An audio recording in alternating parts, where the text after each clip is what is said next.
Legion Soul's point of view. I'm hating the sound of the water droplets falling from the tap of my bathroom, but I'm too scared to get up from my bed and go there. Maybe the sound wouldn't feel so loud if I could breathe properly. I'm holding my breath, covering half of my body, also a part of my face with a blanket even though I'm sweating inside. My throat feels dry, and I'm afraid the loud beating sound of my heart would make that thing notice me. That thing in the darkest corner. It's funny that even though I'm 20 years old and I keep telling myself that it's all in my head, that I can't believe it anyway, how can I, when I can see, feel things around me?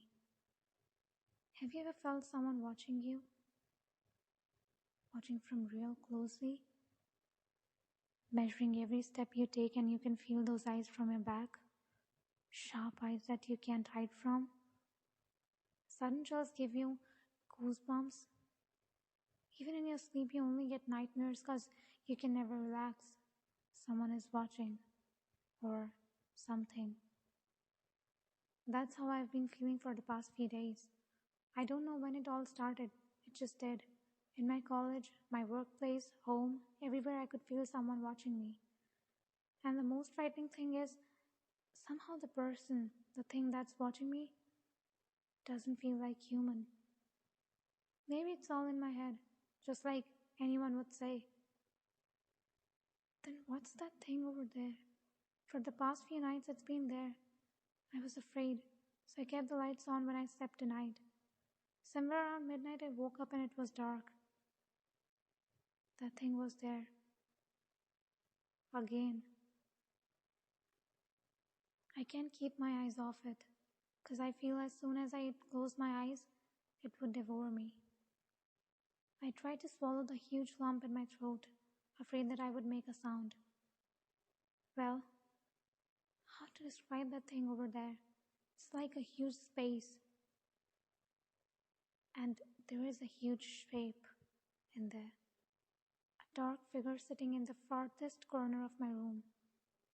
It actually feels short, but the width is huge. Even though my room is dark, there is always a faint light coming from the street, making everything vaguely visible, but that corner has been the darkest. Darkest because the dark thing sits over there. I would have believed that it's all my imagination or hallucination, whatever it is, but I can actually feel it breathing.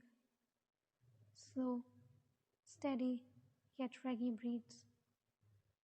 Well, it keeps staring at me like it's passing a message that I can't escape from it. This has been happening for a week already. Even in my dreams, I see it staring at me from more closely, so I kind of gave up on sleeping. I try to stay still so it won't notice me. Sometimes I wonder if this was real all in my head. At least I could get peace thinking this wasn't real. Maybe it really isn't real. My eyelids feel heavy and they keep trying to fall. After fighting for a while to stay awake, I finally give up and close my eyes, giving me rest for a few seconds, but then I remember again. That thing is watching me. I rashly open my eyes and that's when I see it from ever so closely. It was leaning its face over mine. I wasn't wrong. It wasn't short. It was tall. Really tall. Its huge figure almost touched my ceiling as the half of its body stayed right at the corner and the other part bent its way to my bed to meet my eyes. It didn't have any eyes or any sorts of facial parts, just a dark, light figure. But I felt like I was staring at nothingness and it was going to suck me in. I'm going to die. The next moment, it was gone. My room was bright like the time I slept tonight, not turning the light off.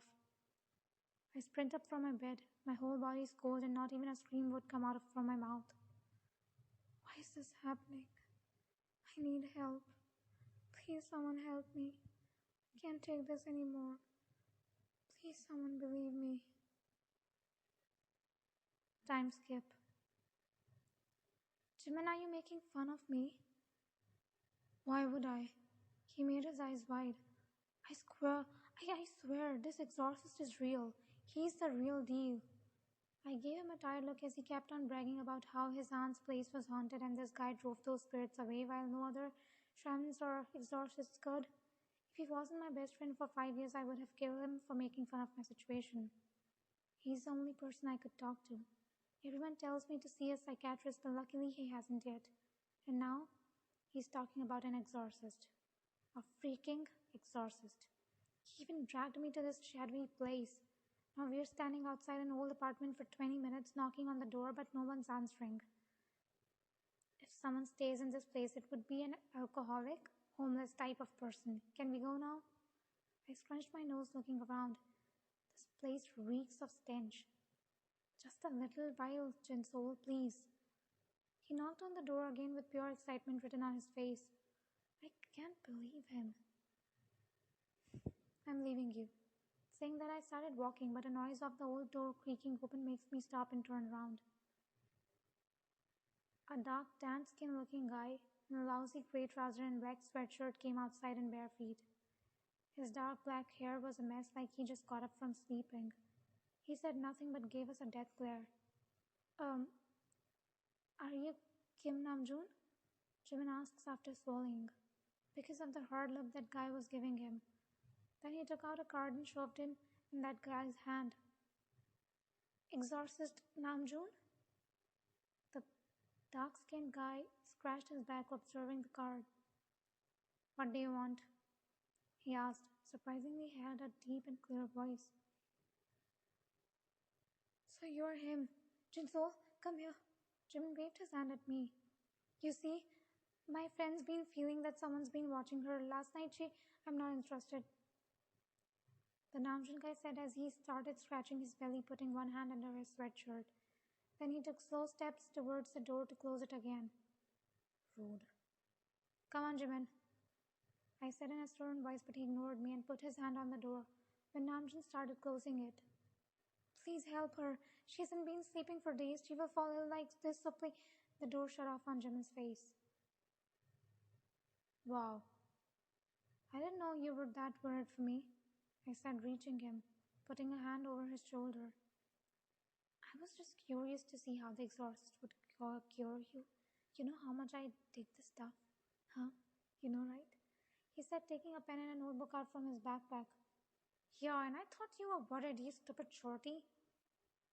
Write your address and phone number here in case he changes his mind, okay? He gave me the pen. I narrowed my eyes on him. I'm not doing that, and what makes you think he will change his mind? My mind's telling me. Also, Ann said that he didn't want to take their case too, but he did later. At least he did, right? So he's just a lazy ass. A brilliant lazy ass. Now write your address down or I am doing it instead. I rolled my eyes and do as he said. He's worried. Jimmy is not good at lying, so I know that for a fact. It's also some kind of telepathy that works among past friends. Time skipped.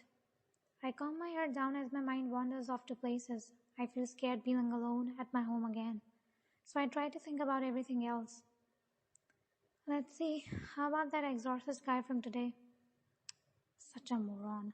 I'm sure he's just a phony and I'm glad that he didn't agree. What could he do anyway?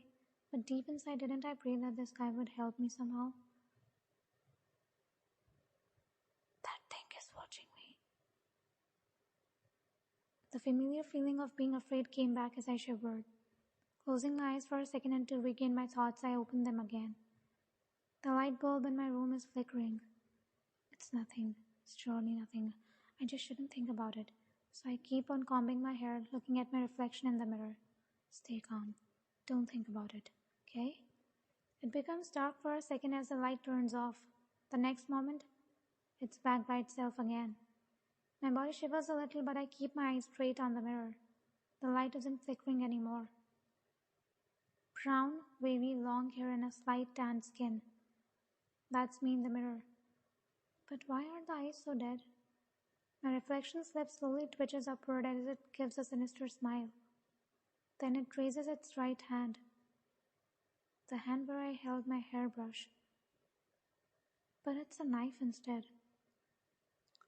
It keeps on smiling at me with dead eyes as it slowly puts the knife close to my other arm. feeling the blade on my arm. I blacked out. You're awake? I see someone taking a seat close to me with my blurry vision. Where am I?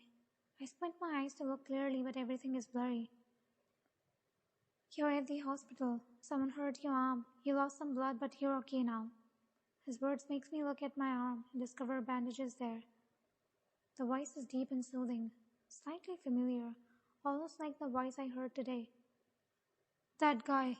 I jerk my head up and it's him. It's that exorcist guy. I followed the address you gave me and went over to your house.